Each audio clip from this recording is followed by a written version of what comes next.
It's Thursday, October 10th, 2024. Thanks for joining me today.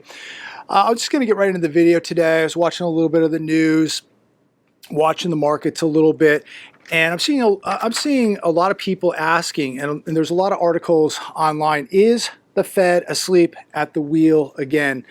And I would say yes, probably. That jumbo rate cut we got doesn't seem to be doing much, except for the banks, maybe the top 1%, but for the average American, that 50 basis point rate cut that we just recently got does not seem to be doing much for the average everyday American. Have you been noticing your life changing at the grocery store? Are you noticing prices going down, services going down, utility bills going down? I'm not. We got the CPI today. Inflation rate hit 2.4% in September, topping expectations. Jobless claims highest since August of 2023. Markets were down today, but not very much. And that's also interesting when you see what's happening across the globe with multiple wars escalating, the natural disasters in the southeast, the massive Hurricane Milton that struck yesterday, billions of dollars of devastation. People have lost their lives. They've lost everything down there in Florida. And yet markets were down a little bit today. Gold had a very nice day today. Silver, nice day today. Oil up 3.1% today.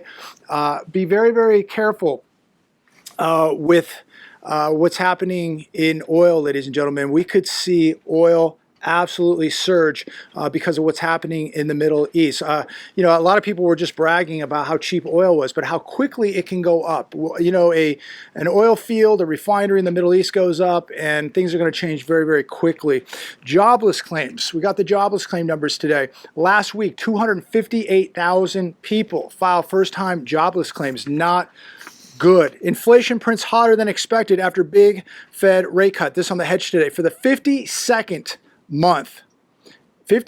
straight month, core consumer prices rose on a month-over-month basis. In September, that rose 0.3%. CPI also printed higher in September at 0.2% month-over-month versus the 0.1% expected. Year-over-year CPI is up 2.4% versus the 2.3 expected.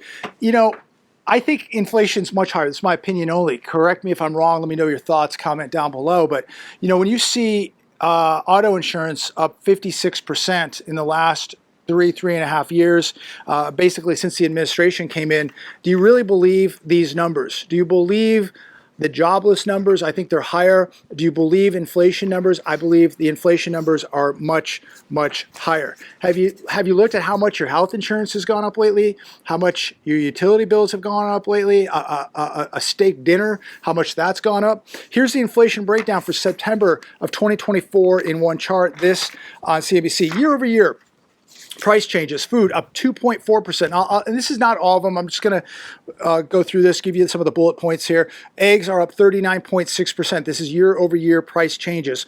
Frozen juices and drinks up 15.3%. Butter 7.8%. Beef roast 6.1%. Ground beef 4.7%. Pork chops up 4.2%. Sugar 3.3%.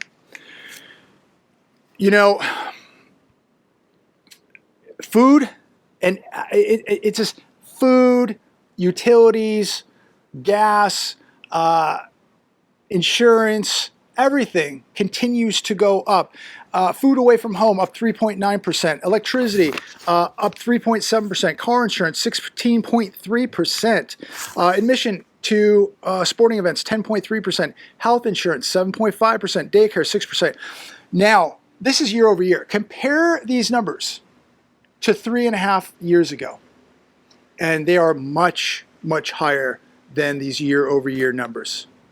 And I think a lot of people forget how much cheaper things were 3.5 years ago. Not from a year ago, but from 3 years ago. These numbers are much, much higher. We have to understand inflation is not going down. It's just going up slower. And I totally and truly believe that the numbers that we're getting are fraudulent. They're not the real numbers. And I think most of you would agree. National Debt Tracker, Fox Business, American taxpayers, that's you, that's me, are now on the hook for $35,717 billion, $705,665,132.67. That's a big number, isn't it? A big number. America's fiscal outlook is more dangerous and daunting than ever. See, this is going to be the problem, the big problem that they're not going to be able to fix. They can't tax enough, they can't print enough, they can't borrow enough. The debt that we have now in America is catastrophic. Interest on the debt in 2022 is $475 billion. It's forecast that in 2032, interest on the debt will be $1.4 trillion. I believe that number is going to be much higher than that. What are we paying right now? About $1 trillion on our debt. This is absolutely unsustainable, ladies and gentlemen. This is what's going to crash America. It's going to be the debt. This is what's weakening America right now, and there is no way out. The Fed has no more magic tricks. At some point, you will no longer be able to kick the can down the road. New York City seeking 14,000 hotel rooms to shelter newcomers through 2025. How do you feel about this? Housing costs to surpass $2.3 billion in New York City to house the newcomers. Right now, currently, about 150 hotels are currently sheltering newcomers. Over the next 3 years, the cost will hit $5.76 billion. This on the New York Post. And I bring this up because my heart goes out to these poor people in Florida, to the people in the Southeast, North Carolina, Eastern Tennessee, South Carolina, Georgia. My heart goes out to these people. And we're talking about these astronomical numbers to house these newcomers. And look, I have empathy and sympathy for all people. I don't want to see anybody starve. I don't want to see anybody not have a chance in life. Again, I love people. I have empathy. I'm sympathetic to people. But bankrupting the United States of America to take care of millions of people is a bad, bad idea. And millions of Americans are paying the price here when they cannot do it. 80% of this country is living paycheck to paycheck. People are going deeper into debt. We cannot afford to be taking care of people right now. We cannot do it. Again, I'm sympathetic. I have empathy, just like many of you. But we have got to take care of our own house here first. We've got to take care of our own people first. We cannot afford to be doing this. I mean, we are heading to $36 trillion of debt, ladies and gentlemen. This is costing so much money at the worst possible time. And we have so much chaos going on with these wars that we're financing these, multi-billion-dollar wars. How in the world are we going to continue doing this without something breaking? UPS prepares 5.9% rate increase starting at peak season's end.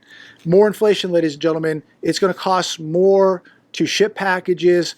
This is going to be a very expensive Christmas. I think it's going to be a horrible Christmas. And I say that because so many people, literally 1 out of 5 people is maxed out in their credit cards. The job losses continue. Jobless claims are beginning to increase. People's hours are being cut. We can be told till we're blue in the face that wages are going up, but that's wonderful. Your hours are being cut, and you're getting laid off. So less and less people are able to find those good, well-paying jobs. Look at the jobs that are out there: leisure and hospitality jobs, healthcare jobs. These are low-wage, part-time jobs. Disneyland hikes ticket prices again. This is on Fox Business. Tickets now, a daily pass or a daily ticket now costs up to $206. The cheapest ticket you can get is on a low demand day at $104. That does not include parking. That's not including food, drinks, souvenirs. A 2-day ticket or a 2-day pass, $330. A 3-day pass, $415. A 4-day, $474. And a 5-day pass, $511. This is a multi-day ticket. Ladies and gentlemen, Walt Disney, I think, is a horrible company. And I think you have better places to spend your time, better places to spend your money, better places to take your kids. And so I think there's alternatives, better places you could be spending your money right now. I think with everything that is going on, and many people that are going to Disneyland, some of these people have money, but a majority of these people are the people we're talking about, the 80% that are living paycheck to paycheck, the majority of Americans that don't have $400 saved up for an emergency. The majority of these people going to Disneyland, guess how they're paying for it? They're paying for it with credit cards. If you're having to go to Disneyland and you have to use a credit card to do this, you are out of your mind. And if you can afford to do this, I highly advise that you take the money and put it somewhere else. Invest in yourself, invest in skills, invest in your family, go somewhere better. Because Disneyland really does not like you. 3 million without power in wake of Hurricane Milton. Watching the news today, brutal hurricane. I think it could have been worse. I think that Florida is very, very lucky that this was not worse, but the damage is horrific. 3 million without power. It's going to be very, very expensive. The cleanup is going to be extremely expensive. My heart goes out to these people. If you get a couple minutes, say a prayer for the people in Florida. This happening right as tourism starts in Florida. I would believe that they're going to lose billions of dollars in tourism because of this. A huge blow to the state of Florida. But the governor, DeSantis, now has the largest staging of utility workers and linemen in advance of the storm in U.S. history. There is around 50,000 linemen in Florida. That is a gigantic number. So you gotta give props where props are due. Governor DeSantis running the state like a boss, told the federal government, just stay out of it, we'll handle it. All you're going to do is mess things up. And they're doing a great job. Governor DeSantis, phenomenal job. People love him. And whether you're right, left, you can't take it away from the man. The guy's doing a phenomenal job. Again, running the state like a boss and doing whatever he can for his people. This is what a politician should be doing. Very, very good job. I commend Governor DeSantis. I'm praying for the people in Florida. So much happening. Think about just a few years ago, how different things were, right? People had a little bit more money. They had jobs. Things, were cheaper at the grocery store, at the gas pump, everything. Look where we're at now. We're dealing with multiple disasters, multiple wars, people losing jobs, opportunity shrinking. You're paying more in taxes. You're getting a lot less, from the government for what you're paying. It's a complete disaster where we're at now here in 2024, a real disaster. And as we're out today, I see the homeless people. Luckily today, right now as I make this video, it's only about 103. But all these homeless people that are out here that have gone through a brutal summer, and there just seems to be no help. We're just not helping the people in this country that need help. The victims of these disasters, the homeless people, the vets, the small businesses, it just goes on and on and on. So other than that, we'll see how things wrap up tomorrow. Just wanted to check in with everybody today. Feel free to comment down below on anything you want to comment on. But right now, the vast majority of the news is the storm and the recovery in these southeastern states.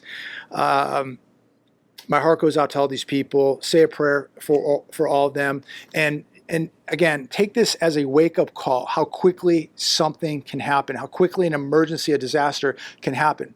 We're getting a record number, the highest amount of tremors out here in California now in over 3 decades. So if we had say an 8.2 magnitude earthquake out here, and now the freeways are destroyed and we can't get food here, we're all on our own here. And so wherever you're at, could be, another disaster.